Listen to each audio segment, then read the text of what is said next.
Shalom, Yashala, Shalom. First and foremost, I want to give all praise, honor, and glory to the Most High Yahweh. I do so in the name of His only begotten Son, Yahweh Shai. Double honors to the apostles and the elders of Yashar Allah.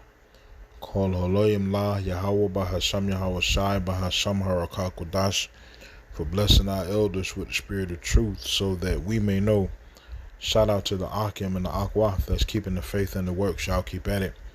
It's your brother Abaya coming at you with more precepts. It's the book of Psalms, chapter 83. And verse 1 says, "Keep not thou silence, O power, hold not thy peace, O power. Hold not thy peace and be not still, O power.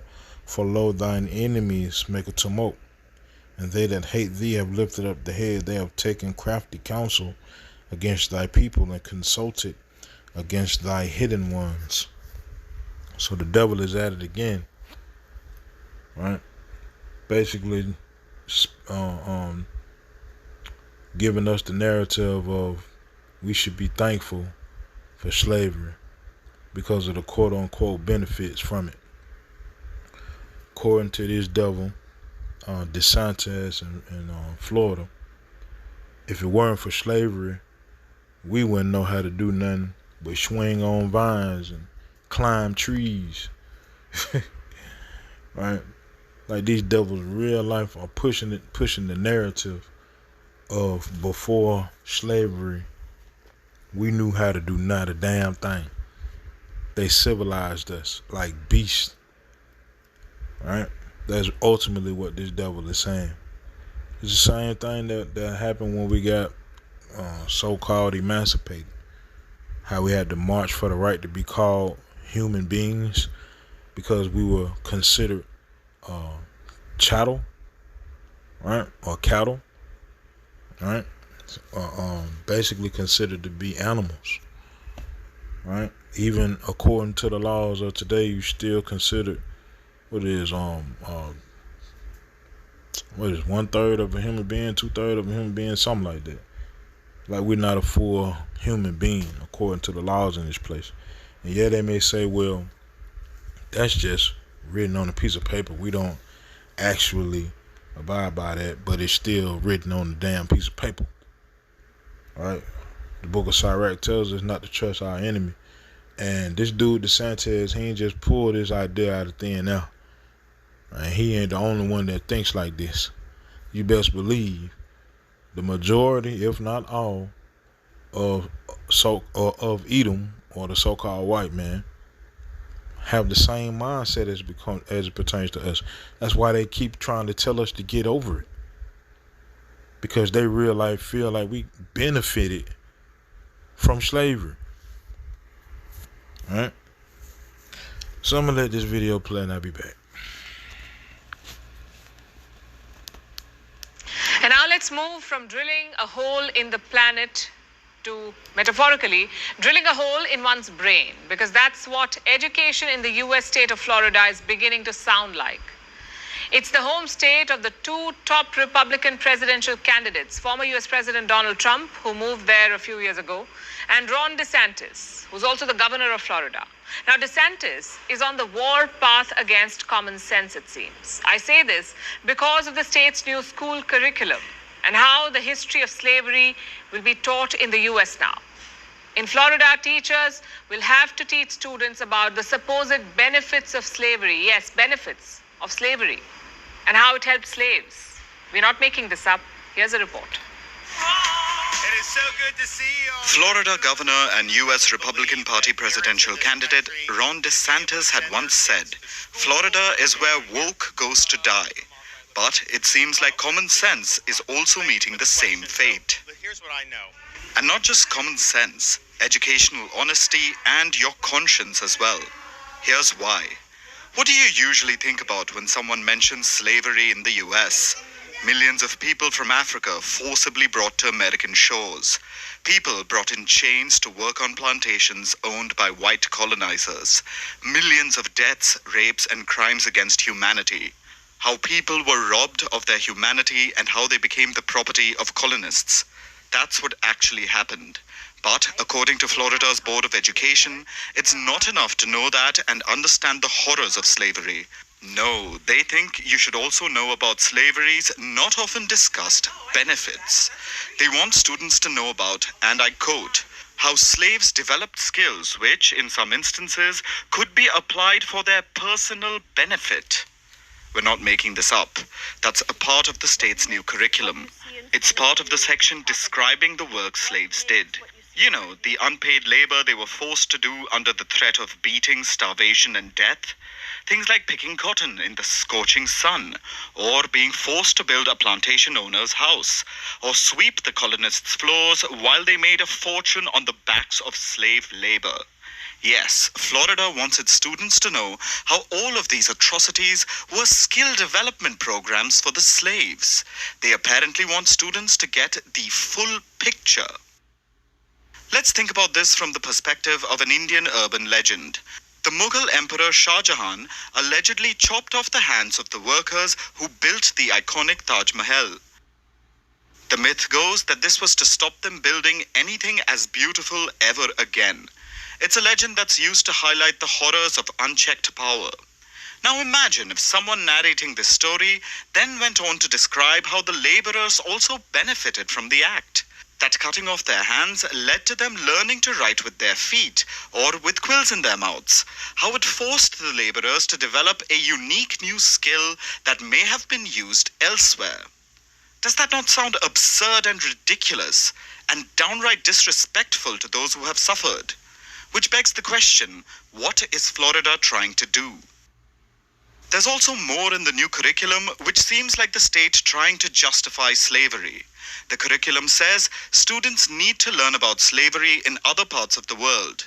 It talks about slave markets in Muslim countries, slavery in the Americas before European colonization, and even slavery in Asia. The Asian portion specifically mentions a law code from 4,000 years ago and the Indian caste system. All of this will go into showing students that slavery wasn't just an American phenomenon, which it wasn't. Slavery has existed throughout human history. It's a fact. But to indulge in the kind of whataboutery Florida wants to peddle is to deny the sheer scale of the transatlantic slave trade. It's an insult to the memories of the millions who lost their lives as slaves. So why is Florida doing this? The simple answer is politics. It seems Ron DeSantis wants to take a leaf out of North Korea's book, brainwash children by teaching them a warped version of history. See, man, truth of the matter is this devil is ashamed of his past now. And the crazy part about that is, I remember when I was in school, when I was a kid in kindergarten, elementary school, middle school, that wasn't the case at all. I mean, at all. They made cartoons about it, right? Disney made cartoons about it, right? You had all kinds of stories and books that would be told. They made actual movies about their past, right? Last of the Mohicans, right? They were proud of it. But now all of a sudden that we getting the other side of the story, now they ashamed of it because the truth coming out. And that's the time that we living in, man. The Most High Yahweh Bashim outside got the truth, got his spirit of truth on this earth so that the devil can't hide no more. And that's also how you know that it's time for that devil's punishment, right? The spirit of Cain, man, being revealed, right? So it's time for that devil's punishment, and that devil's punishment is coming soon. Don't let this devil try to tell you we didn't know anything before coming into slavery in this place, man. The devil real life pushing the narrative of us benefiting from coming to this place in chains. It's crazy as hell, right? And that's also why it's important to know who you are for real, man. Because if you're trusting in your oppressor, right, in which scripture tells us not to do, right, you will know not a damn thing. My people are destroyed for a lack of knowledge. It'll lead to your destruction. Trusting in your oppressor, right? Those of us who know the truth about who we are, we know so-called black, so-called Hispanics, so-called Native Americans, and all our brethren around the world, all the so-called Negro descent, we know that we descend from Abraham, Isaac, and Jacob. We are the Israelites spoken of in the book, that book being the Bible. We understand our history. We know we come from doctors, kings. I'm talking about real kings, right? We come from warriors, right? We come from every knowledgeable area, some of the most or the most wisest people on the planet. Why are we the most wisest people on the planet? Because we get our wisdom from the Most High Creator of all things. Look at how creative we are, because we get our minds from Yahweh Ba'ashem Yahweh Shai, man. All the different inventions that we've came up with in captivity, in the daughter of Babylon. It's because we are in direct connect with the Creator of all things, man. And this devil trying to shun it and place us back into them bywords. This is the book of Deuteronomy chapter 28 and verse 37. And thou shalt become an astonishment, a proverb, and a byword among all nations whither Yahweh shall lead thee. Right? This devil trying to keep us in that byword status, but it's time out for that, man. The time of the Gentiles is being fulfilled, and he know it. That's why all this left field stuff is starting to happen, because this devil real life trying to cling on to his kingdom. Right? Man, we got all kinds of greatness in our bloodline, man. We got lawyers in our bloodline. What is the root word in lawyer? It's law. Who are the individuals that carried the law around everywhere they went, everywhere they moved? Us. Right? Who brought civilization to the world? The Most High chose us to do so. From our forefather Adam all the way up. Right? This devil's something else, man. For real, for real. And this devil deserve everything that the Most High got coming to him, for real, for real. Or the Most High finna bring to him. He deserve it all. Right? In fact, he deserves double, like Scripture tells us. Right? That's a damn shame. This nigga talking about the benefits, how slavery was beneficial to so-called blacks, and here we are, still in captivity, don't own nothing. Right? Matter of fact, it's the book of Baruch, chapter 4, in the Apocrypha. Actually, let me see.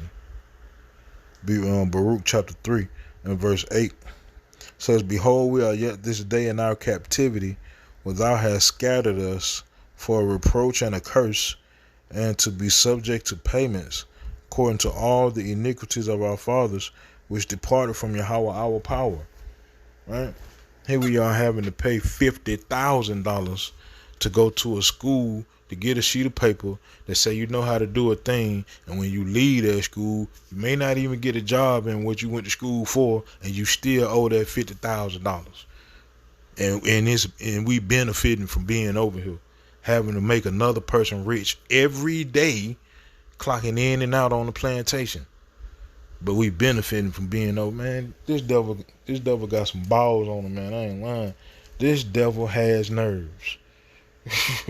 The nerve of this devil, man. Like I said, he ain't just pull that out of his ass. That ain't come out of thin air. He's speaking for a lot of people. And a lot of people that you are around on a day-to-day basis. He's speaking for a lot of them. You best believe that. Yeah, they may, try to quote-unquote jive it up when they come around. I say jive for a reason, because that shit corny as hell. Because that's how they be corny as hell when they try to speak like us and act like us and walk like us and talk like us. You know what I'm saying? And certain mannerisms that they use only when they come around us. They may use that. But when they get around each other and none of us are in sight, oh, you best believe they sharing the same sentiments that this devil is saying. Right? It's the book of Revelation, chapter 18. And verse 4 says, And I heard another voice from heaven saying, Come out of her, my people, that ye be not partakers of her sins, and that ye receive not of her plagues. Because that's what we're waiting on, salvation, and for the daughter of Babylon to be destroyed, man. Tired of this place, man. Ain't gonna get no better. It's not gonna get any better, man. I don't give a fuck. This place is around 1,000 more years. Yahweh Shem Ratazada. It is not. But ain't nothing gonna change. It's still gonna have that same wicked ass spirit in this place. Scripture tells us these devils have a perpetual hatred, and that perpetual hatred built up a system, and that system will go on as long as these devils are in power, and they're gonna be in power till Shiloh comes. They're gonna be in power till Yahweh shall come and destroy this place, man. Right? Verse 5, for her sins have reached unto heaven, and power hath remembered her iniquities. Right? Reward her even as she rewarded you, and double unto her, double according to her works, in the cup which she hath filled to her double. This devil is not gonna stop the madness, man. The benefits of slavery. Ain't that something? Nah, bro, we over here surviving, dude. If you don't get it, they still don't understand. What you see so-called black, so-called Hispanic, so-called Native Americans doing is not thriving at all. Based off of where we come from, this ain't thriving, bro. This is surviving. Some of us are doing better than others, but at the end of the day, from top to bottom, it ain't nothing but survival. Where you think we made weapons from? What you think we just pulled weapons out our ass? Swords and spears and shields of gold, shields of silver. Where you think that came from? Right? Like, what you think we went to the surrounding nations that we were about to conquer and bought weapons from them? No. We made those. You damn devil. The nerve of this devil, man. And any devil that think like him. The nerve of you. Right? If we weren't in this place would be bland as hell, and y'all would be weak than a mug. Because you wouldn't have no defense. You wouldn't have no soul. You wouldn't have no warriors to really fight for you, for real, for real. Think I'm lying? Look at the world today. Can't even ask what's a man and what's a woman in this place. Man, stop. Anyway. Yeah, I just had to vent that right quick when I saw that. This damn dope. So with that, how about Shema Shai these precepts in this video were edifying. Call Haloyim La Yahweh Bahasham Yahweh Shai Bahasham Harakakodash Shalom Yashalom. Damn.